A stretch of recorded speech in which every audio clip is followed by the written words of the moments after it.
people, for me as a new business, to have the opportunity to come down here for the day and showcase a new product, and to be introduced to so many people, to have chats with people for the Daily Post, to go upstairs into the business lounge and just meet different people, and also to have the opportunity to be in the food and drink magazine to showcase to everybody that I didn't have a chance to meet. It's been amazing. It's been really, really good. Fantastic. There was a lot more support and help, amazing help, and just the assistance, because sometimes you've not a clue, you have no idea, but just speaking to the people in the business that know, it just made it so much easier. My name's Owen. Me and my wife, we run Pembrokeshire Chilli Farm. We grow a whole variety of chilies from seed.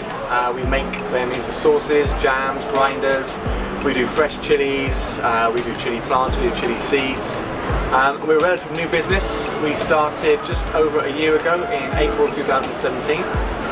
We started off rather small, and from then on the business has grown and grown and grown, and today has been absolutely fantastic. Today's been a long day. We were up at 3 in the morning, we left at 4:30, got here about 6:10, set the stall up, and it's just been manic since the doors opened. At 8:30 we haven't stopped. We haven't ate, we haven't really sat down. It's been brilliant. We've met some great people, some great customers, a lot of business leads. We had 15 minutes with Nigel Barden from Radio 2. He's come down and he's taken some products away. He wants to do a little bit of an article on them. We've had some good leads from Blazevoid. They put an order in for nearly our entire range. It's just been brilliant. This has probably been the highlight of our career as chili farmers so far. Diolch yn fawr, Cywain.